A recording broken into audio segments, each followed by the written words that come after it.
This conference will now be recorded. Good afternoon, everybody, and welcome to another one of our speaker series. Today is the 15th of May, and today we're talking to Keith Hirst, who's a respiratory therapist. He's been a respiratory therapist for over 20 years. He's worked with adult, pediatric, and neonatal critical care arenas. Currently, he is the co-owner of Spindrift Healthcare Consulting, and right now we're going to turn things over to Keith Hirst. Thank you so much for showing up and helping us out with this. Thank you so much. Well, no problem. Thank you, Chuck, and appreciate everyone that can make the time on a Friday afternoon, 3 o'clock. I know coming to talk, listen to someone talk is probably one of the last things most people want to do, but I appreciate it nonetheless. So my name is Keith Hirst, as Chuck said. I'm a registered respiratory therapist, been doing this for about 20 years.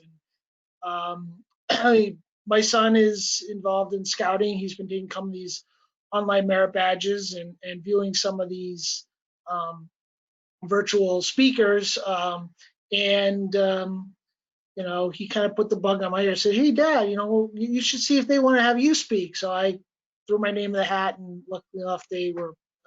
And we appreciate that. Thanks. No problem.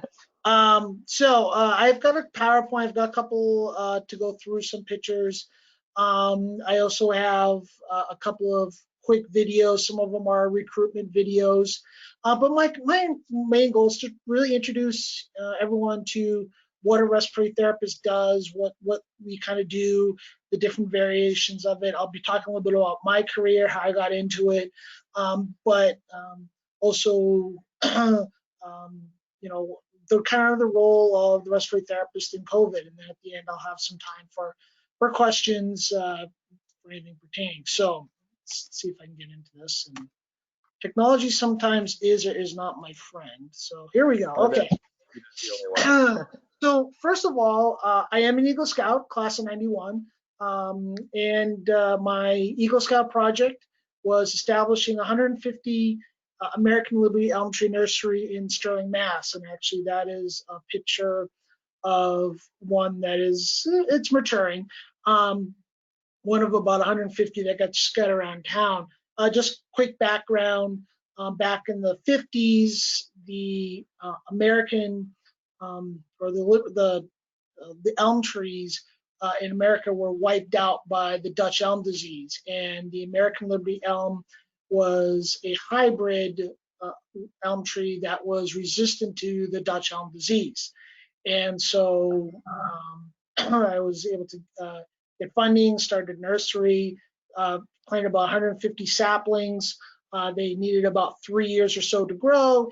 And then after that, the troop actually then dispersed them throughout town. So my project was starting the nursery, and then the other scouts, I think it was 2 or 3 other Eagle projects actually planted the rest of the trees. And so this is one of them. I actually took it earlier this spring as I went out to visit my mom out in Sterling. Okay, so who am I? Like I said, I'm a registered respiratory therapist, been there for about 20 years. I've worked with both neonatal, pediatric, and adult critical care. I've also worked in academia or education and management, and currently I'm the co-owner of Spindrift Consultants, and we're a healthcare consulting group, and I'll talk a little bit more about that later. So why did I get into respiratory? So I grew up with asthma, and for those of you who don't know, asthma is a breathing problem. It's chronic lung disease where certain triggers will cause the alveoli or the airways in your lungs to actually tighten up and constrict, what we call bronchoconstriction, and then you take medications to relieve them. Back in the late 70s, early 80s, God, I'm really dating myself when I'm saying this, growing up with asthma, spent many, many days in the hospital. And as I was, getting into high school, I was looking at careers. I knew I wanted to work in the medical field, and I also knew I wanted to work with kids. Initially, I actually looked into physical therapy and thinking, well, that might be kind of cool.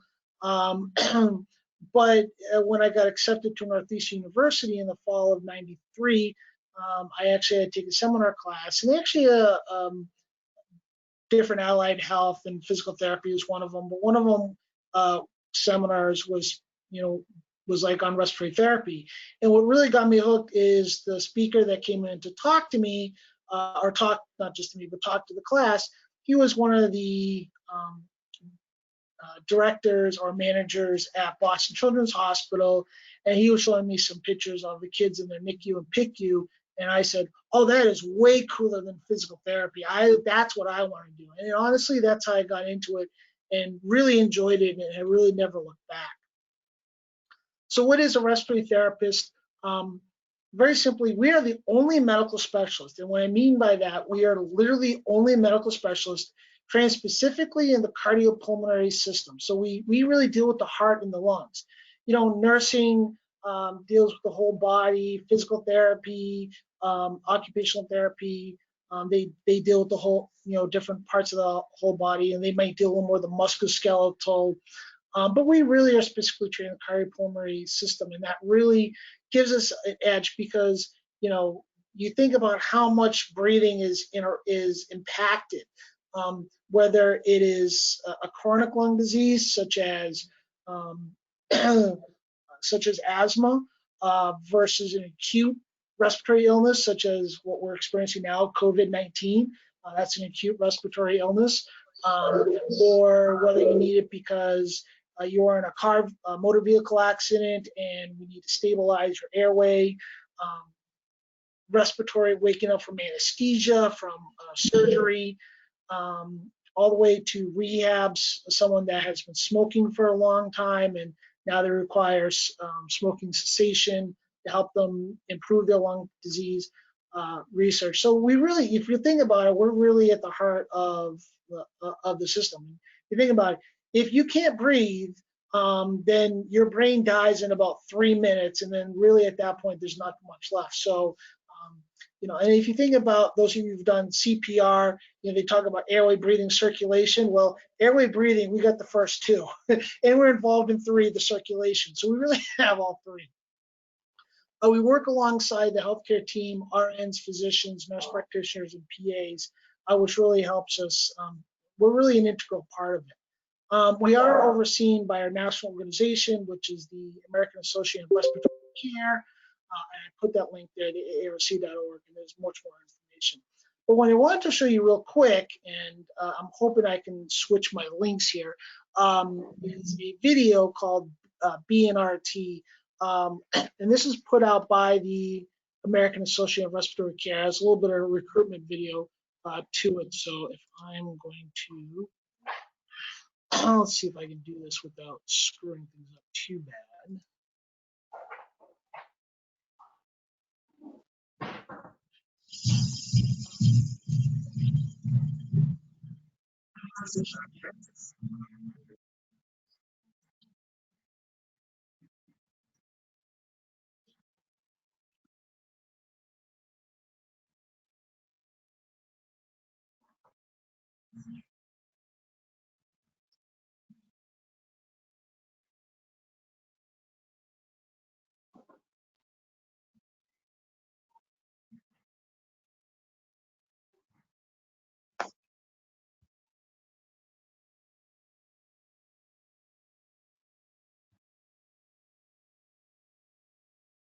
Keith, I don't think the audio came through. The audio's not coming through? No, I don't think it's coming through. We can see it though. It looks pretty intense.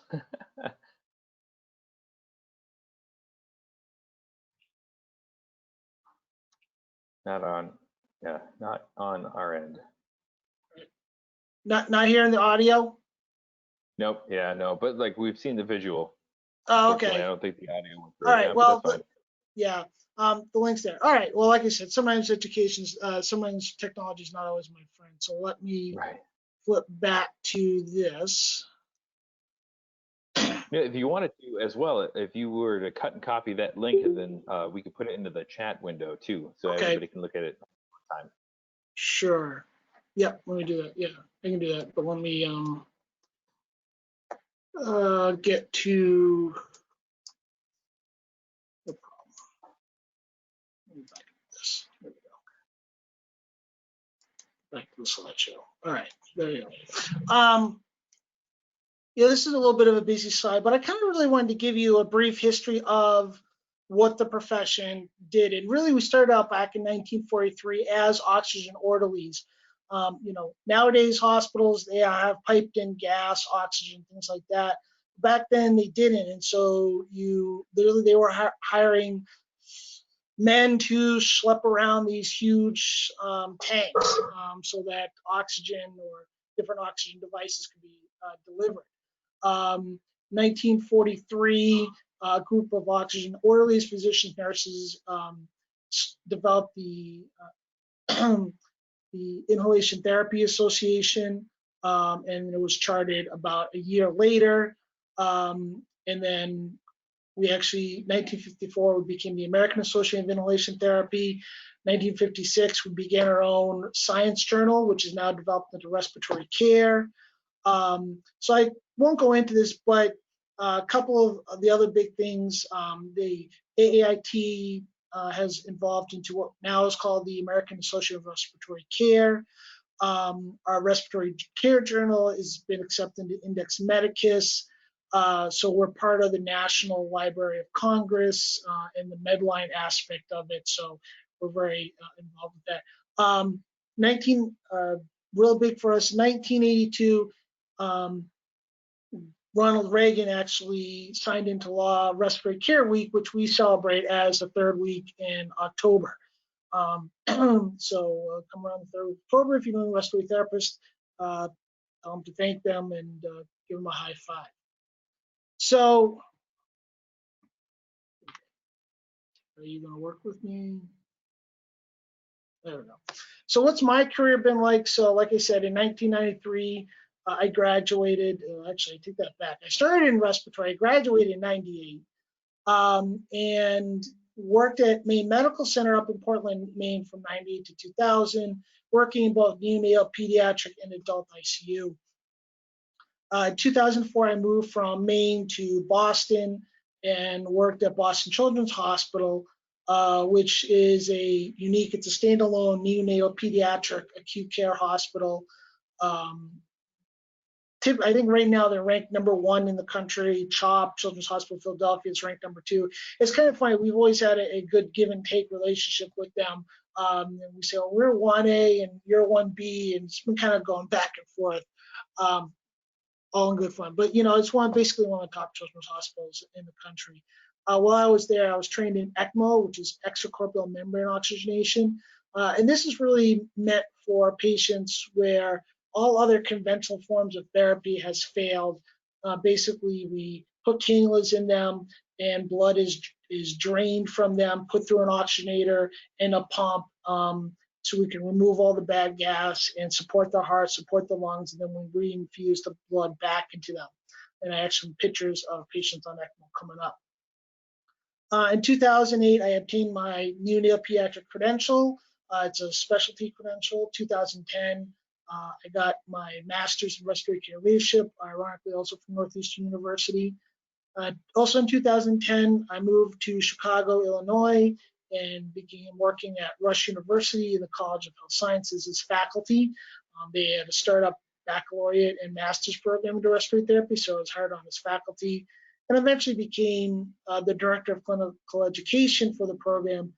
Basically, I was in charge of overseeing all the, in addition to teaching and labs and things like that, I saw what the students went through to make sure that they got good experiences clinically before they graduated. So, I made sure that they got exposure to the ICUs, the various ICUs, pulmonary rehab, PFTs, all that other stuff.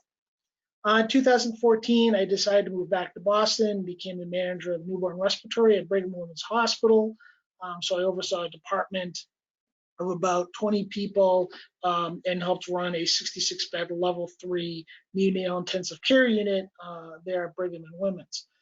In 2020, I kind of ventured on my own and became co-owner of Spindrift Consultants, which is a healthcare consulting company.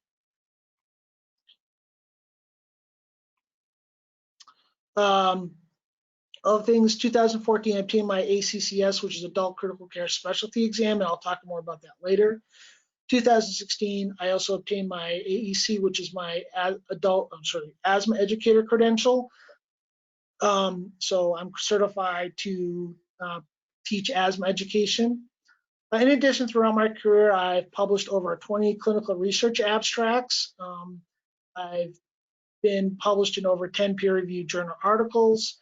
I've written about 3 chapters in respiratory textbooks, presented over 50 plus lectures, and I also do a lot of work with the American Association of Respiratory Care and along with the Mass Society of Respiratory Care. I'll talk a little bit more about that later. And I also write questions for the National Board of Respiratory Care, and I review journal articles for our Scientific Journal of Respiratory Care.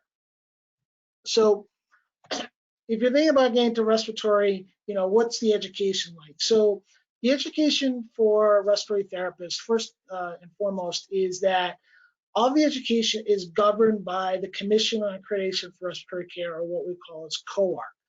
They oversee the standards. They make sure, that the correct number of clinical hours is obtained, that the right courses have been instructed. If you have making sure you've got enough people coming in, you have enough faculty, enough resources, so that the program is sustainable. Right now, the profession is really moving from baccalaureate and master's degree for entry level into the profession.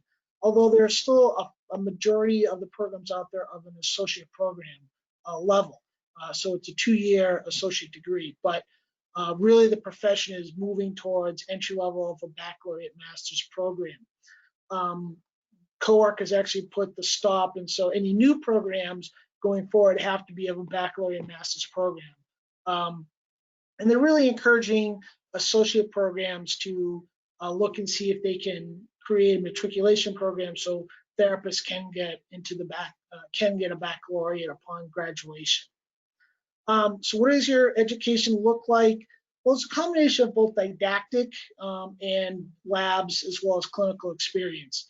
So you'll spend about roughly 2 to 3 years of didactic. You'll take courses like anatomy and physiology.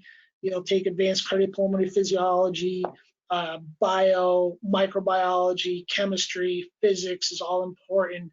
And then you'll start working along some of your respiratory courses, such as Respiratory Care 101, where you start learning about some of the basic equipment, advanced critical care, neonatal pediatrics, pulmonary function. And so you get more and more of the core classes. And really, a lot of this stuff is to ensure that you are able to take the board exams. You may never do pulmonary function testing. You may never work with neonatal pediatrics. But the board exams, which I'll talk about next, it gives you a smattering. So the educators have to make sure that all the students are prepared to get in to take the board exams and be successfully passed. So those who only get an associate's degree, they're really encouraging people to get to the baccalaureate degree. So there's a lot of degree completions that can be done both online and in person.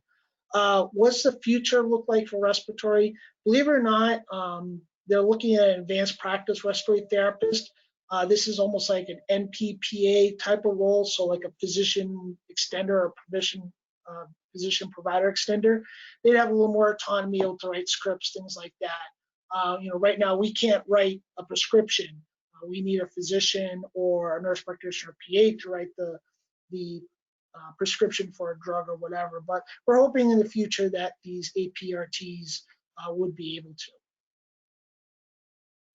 So what about your credentials? So you've gone through all the schooling and you're ready to face the world. The next thing you need to do is you need to take your board exams. And board exams are governed by the National Board for Respiratory Care, or the NBRC. And there are really 2 exams that you have to take. There's the therapist multiple choice exam, and once you pass that, you then have to take the clinical simulation exam. Once you pass both, you become a registered respiratory therapist. Now, there is another level of credential, but it is actually being phased out. So I really didn't put it in there, and that's called the certified respiratory therapist. And that is really being phased out, both professionally and by the board exams. Most people nowadays, they won't hire you unless you have the RRT or become a registered respiratory therapist. So really, you really need to pass both to become the registered respiratory therapist. Once you become a registered respiratory therapist, you can actually take in some additional specialty credential exams. I mentioned the adult critical care specialist exam. This is all multiple choice exams. And this is really meant for someone who's really going to specialize in adult critical care.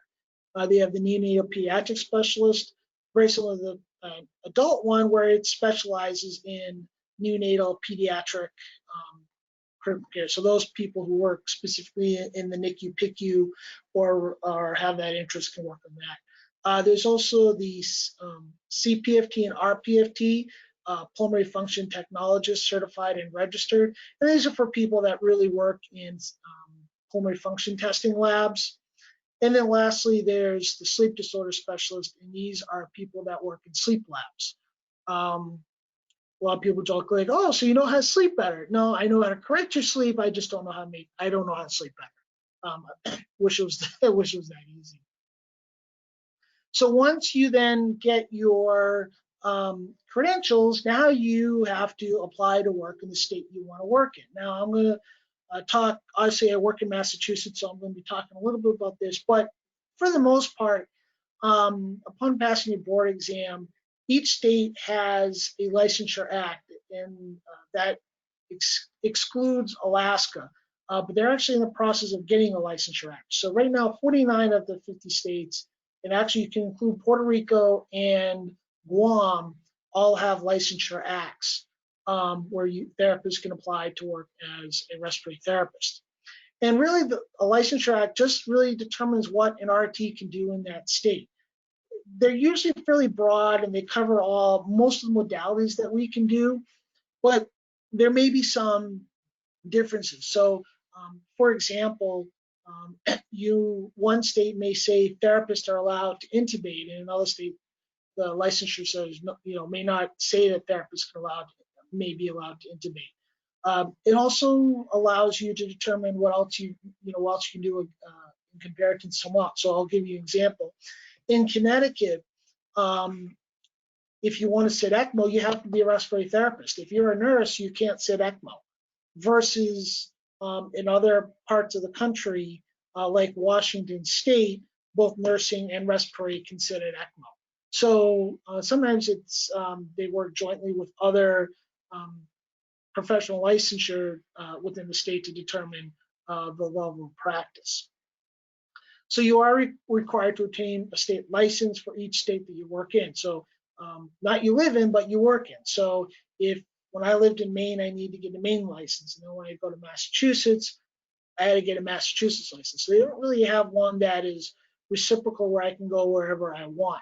My credential falls with me, but the state licensure is specific to that state. Most state licenses require a biannual renewal. Some are triannual, every 3 years, but most are about every 2 years. And most states have what they call continuing respiratory care education credits, or CRCEs, that need to be earned. And this is just going to conferences or listening to lectures online and making sure that you stay up to date with what is being taught. Some states, such as Massachusetts, actually have what we call student or limited permits. And these are meant for students that are in the second year of their program. They've already completed their first year of didactics and lab and clinical. They can apply and get a temporary permit or limited permit that expires. And this allows them to start gaining some additional clinical experience. You're not going to be able to go and work in the ICUs at Mass General, but you can work alongside therapists in ER or on the floors or things like that. So you're allowed a little more autonomy than if you're in a clinical situation, but you don't get the full access because you're not a board certified respiratory therapist. All right, Keith, we have a couple of questions that are coming in. Sure. What would you say is the most difficult part about, you reach your credentials, right? And you Yeah. go to school, you get your certifications. What do you think about, like, since you've moved from state to state, you've come back and you've done so many things, what's the most difficult part about your job that has to do with, you have the same mission, right? But like Right. when you're going from state to state and you're changing, you have to apply for licenses. What are some of the most difficult aspects of that? Um, Honestly, the most difficult ones would the first one is if you go to for a different state. So I moved from Maine to Massachusetts, then I moved from Massachusetts to Illinois. I had to write to my previous two states and get them to validate that I was a therapist and I was a therapist in good standing, meaning, I didn't have any crimes. I wasn't punished. I wasn't, didn't have my license revoked or suspended by the board because I did inappropriate behavior or anything like that. So there's Right. a little bit of lag time for that. The amount of CRCEs can vary state to state. And so sometimes they say, well, um, like Massachusetts requires 15, but um, Illinois required 30, and they wanted to make sure I had the 30 CRCEs to make sure. So sometimes you're kind of scrambling to make sure you've got enough To get the CRCEs. So credit, right? I would say those are the two challenges. In regards to, because of the practice, really the hospitals are going to tell you what you can and can't do. Right. Because each hospital is a little bit different in how they practice. So that would probably be the biggest one. I would only hope that, people in Illinois wouldn't think that Massachusetts folks like ourselves would breathe any different. Yeah, But no, they don't. oh, they don't. All right, good. I didn't know No, if they that was don't. one of the things. Or people from Maine. But sometimes it depends on how strong of an advocate they had when they were trying to start up the Licensure Act, what kind of people were for it or against it. And well, no, we don't think respiratory therapists should be doing that. So I'll give you another example. In Massachusetts, you're allowed to insert IV catheters. And that's something that can also be done in nursing. Now, the hospital may say, no, we only want, or the healthcare facility say we only want nursing to do it, but it is part of our Licensure Act. You may go to another state, and no, they don't allow you to insert lines, and you can't put an IV catheter in or put a central line catheter in. So sometimes it's that kind of stuff. It's not like, oh well, you can operate a mechanical ventilator, but you can't. That, sometimes it's the little stuff, but sometimes that comes down to the individual hospitals. Great, cool. And then what you've helped us with is like at least 4 different merit badges, where the last requirement always seems to be along the lines of, Yeah. what kind of education and training do you need for this position, or what kind of job can you get in regards to public health or Right. medicine. So this is great. What would you say is one of the most challenging things you've had to do in your position? I would say the most challenging thing is you never know what's going to happen in your shift. You really don't know. I mean, you walk in, you get a report, and then your day can go completely the opposite way. It's really the unknown, which I kind of like. I have friends who are engineers, and they kind of know, like, oh, I'm working on this project today, and and they might get something may happen, something like that. But to me, it's they can kind of do it fairly, without a lot of surprises. I can come in and I can get a report on a patient, and all of a sudden, oh, Keith, you're needed down in labor and delivery because there's 23 twins being born. And that, oh, brother, well, that just threw out whatever you want to do for the day. So the biggest thing is just having to be flexible and just change as things happen. So that would be my biggest, the biggest changes. Would you say that your scouting background, right, would have injected some of the be prepared aspect into it, especially in scenarios like that? That seems like, you can go into work any other day and you'd be like, yes, I could be doing one thing, but then here you go, Right. surprise. Are you prepared? Did you pull anything out of your scouting career that helped you advance in your medical career? Yeah, actually, you know what? being part of a team, because, when a patient rolls in the door, it's not just a respiratory therapist. So whether, you're called to the trauma room because you've got an MVA a motor vehicle accident coming in, or a code blue, it's the nurse, it's the nurse, it's the PA, it's the physician, it's the respiratory therapist, it's the CNA, or that's coming in and all helping, and the patient rolls in, and everyone just kind of works together to work on the patient, or being part of working in the NICU, we go down to high-risk deliveries, and you're working with physicians and fellows and nurses, and you're also working with OBGYN. You're working, and then on top of that, you've got a frantic parent in the room. So yeah, I mean,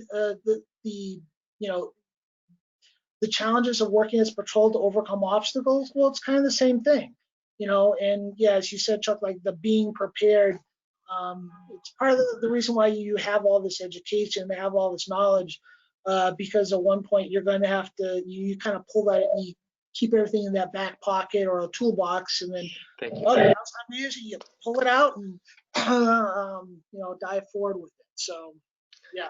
That's so fantastic, because those are always my two things that I always say, like what's in your back pocket or what's in your toolbox. Yeah. And and anybody could be a wealth of knowledge in any career. And from what you've talked to us so far, like my goodness, like what a whole lot of information you need to know in order to do what you do.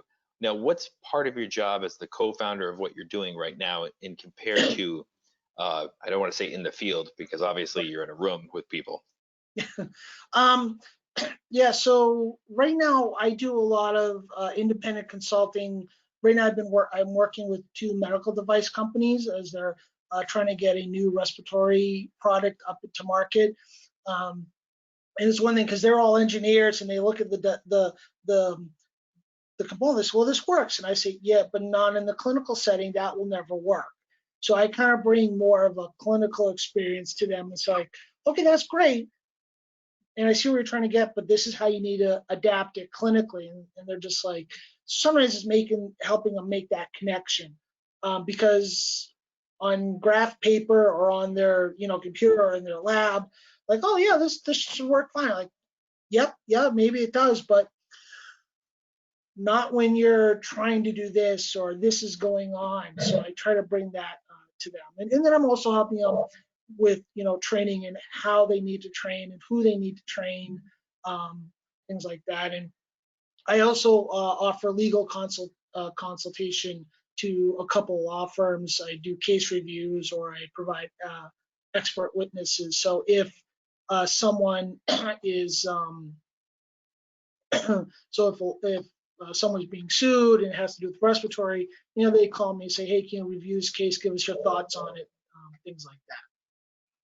All right, so we're coming up on our time, but I had one quick question. Is there any advice that you would give anybody, whether it be a scout or anybody in general watching, that may be following your footsteps or along the same career path in medicine? Is there any advice you would give them that may have helped you? Well, so 2 things. One, it's an uphill climb. It is a lot of stuff. It's there are days where you're like, I did not sign up for this, but in medicine, you sign up for it. You never know what's going to happen. And I'll talk about my colleagues that are dealing with COVID. That is, a lot of people are like, I didn't sign up for this. Like, I'm sorry, you're in medicine. Yeah, you did. It's very stressful. It's very long days. It's very stressful days, but it's extremely rewarding. I mean, for me, what I get out of it is the look on a patient's face. Now, again, I grew up not being able to breathe, so I have a level of sympathy and empathy that I have with them. So like, oh, I get it. Like, and you see the panic on their face, like, because they're having a hard time breathing. Like, it's all right, Mrs. Jones, I got you. I'm going to help you. And within, 5-10 minutes, you can say, like, okay, I'm starting to breathe and I feel more comfortable and things like that. You know, when you're dealing with a frantic parent because their child can't breathe, or a frantic new parent because their baby's in the ICU. But then you get to see them graduate, or graduate meaning graduate the NICU, come off the machine, ventilator, whatever you have. It's so rewarding. That's what really gets me through the day. Because for me, it's all about the patient and the family, and just seeing those rewards. For me, yeah, it's great when the family comes back and says, "Oh, here's a bunch of chocolate chip cookies for everyone. We want to thank you." But when I get to see that kid, like, yeah, I remember that. I remember when you were sick as what, sick as stink, and now look at you. You're now graduating high school. You're graduating college, or now you're riding your bike and things like that. That's the thing, because if it wasn't for what we did and what I did, they would never have that ability. So That's great. Thank you so much. And that rings true with, so many points of the Scott Law, or being mentally awake and morally straight, and trying to help others at all time, and being helpful and courteous. And we commend you and thank you so much for your service in the respiratory care industry. This has been great. Thank you so much for coming out and doing this. no problem. Thank you very much for having me. All right. Thank you. Ladies and gentlemen, you've been listening to Keith Hirst, who's king of the respiratory therapists, as I would say. And again, thank you so much, Scout, and we really appreciate you coming out and doing this. Thank you. No problem, Chuck. Thank you very much. Thank you very much.